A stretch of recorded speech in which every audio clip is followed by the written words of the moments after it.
Selamat pagi saudara, kita lanjutkan lagi perbincangan kita bersama Dekan Fakultas Pertanian Universitas Jambi, Bapak Profesor Bambang Irawan. Pak, perbincangan kita di segmen pertama ini cukup menarik Pak, terkait peran-peran dari Fakultas Pertanian di sektor pertanian untuk masyarakat baik di Kabupaten Kerinci dan di kabupaten lain juga Pak ya.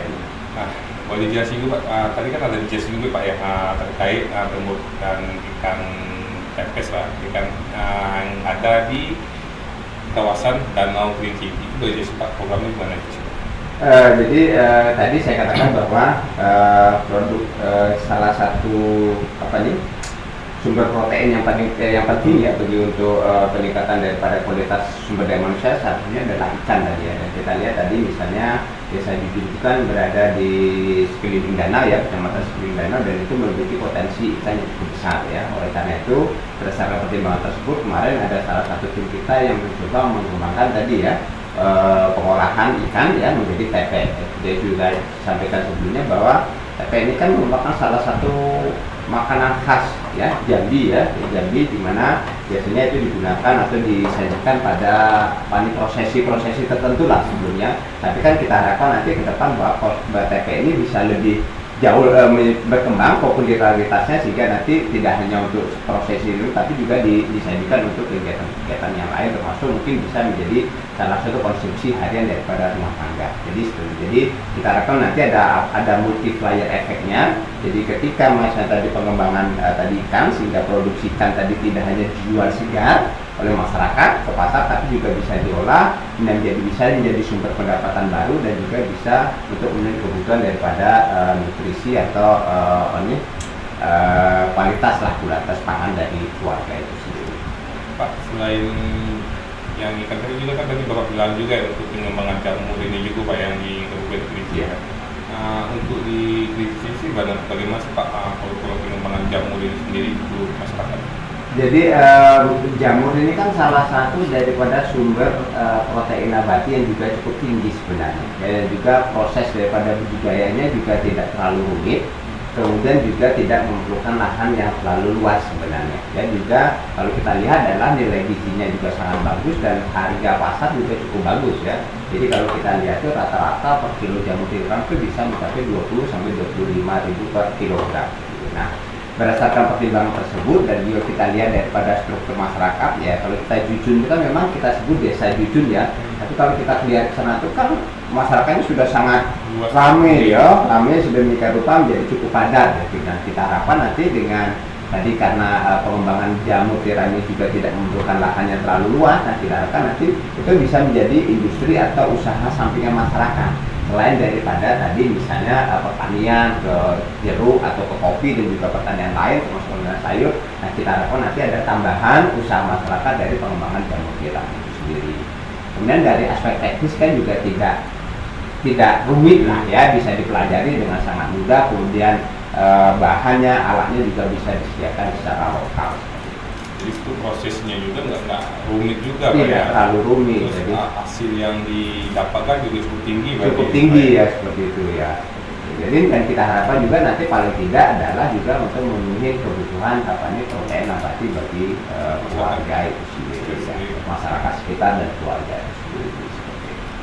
Pak, selain dari itu ada kegiatan mahasiswa yang juga kan melakukan edukasi ekowisata di Jujun terutama di kawasan Jeruk itu Pak. Itu idenya gimana status konsepnya gimana itu Pak? Jadi kalau kita lihat sebenarnya Kabupaten Kerinci ya, termasuk Kota Sumberjaya kan sebenarnya adalah kabupaten yang sangat potensial untuk pengembangan wisata. Ya, kita punya Kabupaten Kerinci punya Gunung Kerinci ya, gunung tertinggi di Sumatera. Ya, bukan hanya di Jambi, di Sumatera. Kemudian kita punya banyak tadi Danau Kerinci. Kemudian kita juga punya Taman Nasional Kerinci sebelah. Kita punya juga air terjun ya dan lain sebagainya. Jadi sebenarnya kalau kita lihat seperti itu potensinya sangat luar biasa untuk ekowisata. Termasuk nanti budaya masyarakat ya seperti itu, karena maksud Kerinci kan termasuk memiliki budaya yang sangat kuat dan itu menjadi salah satu khas menjadi di salah satu kelompok masyarakat di Provinsi Jambi. Nah, dengan pertimbangan itu maka kemarin kita coba memperkaya. Jadi kita harapkan nanti wisata kelinci itu tidak hanya tadi untuk wisata alam semata, tapi juga kita kombinasikan dengan wisata pertanian. Maka kita kembangkanlah agrowisata jeruk. Nah, kenapa jeruk? Ya, jadi jeruk itu sebenarnya kalau di desa Jujun itu sudah menjadi trademark salah satu ya, jadi apa ini semacam ikon lah. Jeruk itu adalah Jujun itu adalah menggunakan jeruk. Oleh karena itu dan masyarakat juga di sana juga sudah biasa, mereka paham bagaimana membudidayakan jeruk dan sebagainya, sehingga tinggal kita memberikan sentuhan sedikit-sedikit sehingga kita harapkan bisa menjadi pusat produksi jeruk di Kerinci dan juga di Jambi itu seperti itu. Nah, kalau kita kita harapkan hanya misalnya jeruk tadi dijual fresh terus maka dampak atau multiplier efeknya kan ya ada, tapi kan sedikit ada maksudnya. Jadi kita coba meningkatkan itu. Maka peningkatannya adalah kita mengembangkan agroekowisata sehingga orang datang juga ada proses edukasinya kepada pendatang pengunjung, kemudian nanti juga kita harapkan adanya peningkatan pendapatan dari masyarakat. Tapi selain petani juga masyarakat kita juga bisa bekerja di situ juga Pak, jadi membuka lapangan kerja juga Pak ya. Harusnya demikian ya, kita harapkan nanti kalau misalnya nanti ini kan kita inisiasi ya, kita harapkan nanti bisa dilanjutkan oleh pemerintah daerah atau mungkin tahun depan kita juga akan melakukan beberapa kegiatan di sana. Nah, kita akan menjadi skalanya lebih luas dan kita yakin bahwa itu akan membuka lapangan pekerjaan juga bagi masyarakat. Dan biasanya nanti kalau agrowisata itu kan nilai harga jeruknya itu kan juga lebih daripada kalau lebih tinggi ya dibandingkan kalau dia jual secara tengkulak dan lain sebagainya seperti itu. Dan juga poin penting adalah juga untuk pendidikan masyarakat ya, masyarakat tidak hanya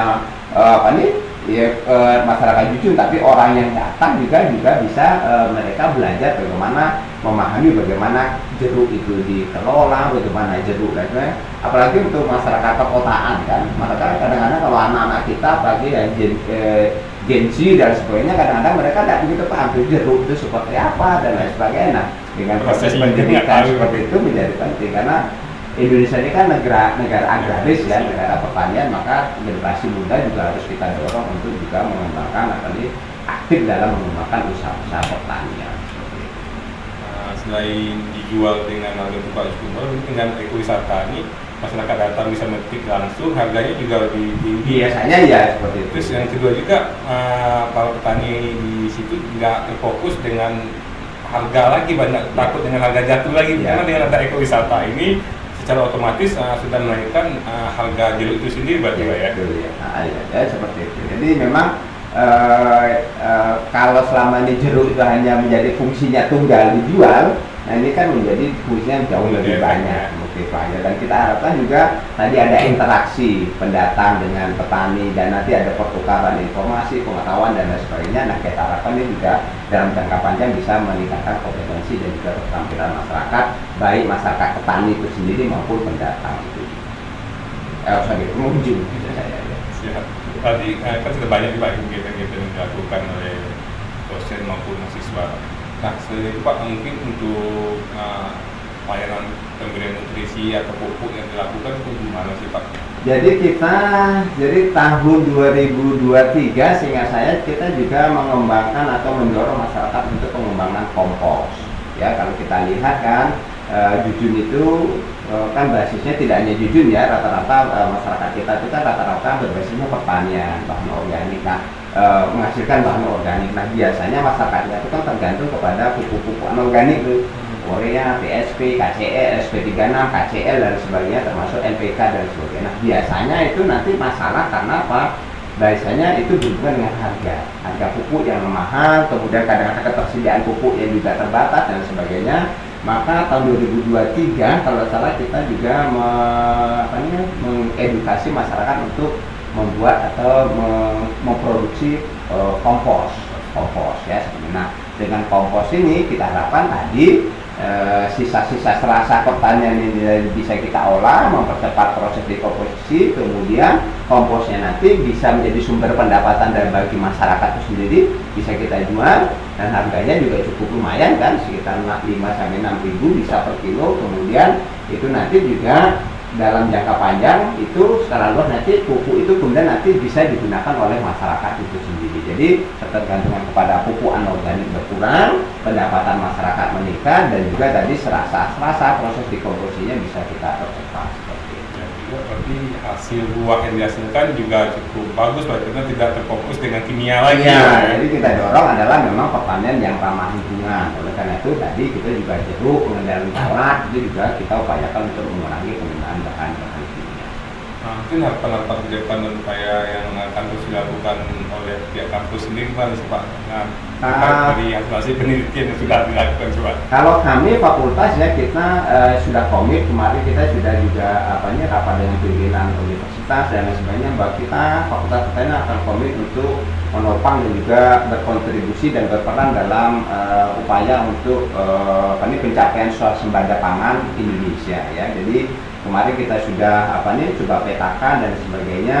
Salah satu fokus yang akan kita lakukan adalah kita coba bersinergi dengan para pihak, terutama nanti dunia usaha di bidang perkebunan dengan hutan tanaman industri, di mana kita akan mencoba membuat pertanian campuran. Jadi kelapa sawit yang umur muda dengan tanaman pangan, kemudian nanti hutan tanaman industri, misalnya eukaliptus atau akasia. Di tahun pertama kita sela-selanya kita tanam tanaman pangan dan sebagainya, terutama padi itu akan kita lakukan dalam jangka besar, jangka pendek dan jangka menengah ini. Karena Presiden kan mengatakan kita harapkan di tahun 2028 kita sudah swasembada pangan ya. Dan itu kan pekerjaan yang agak benar ya, karena Jambi sendiri misalnya data kita itu Jambi itu hanya mampu memenuhi kebutuhan beras itu baru 50% dari total konsumsi.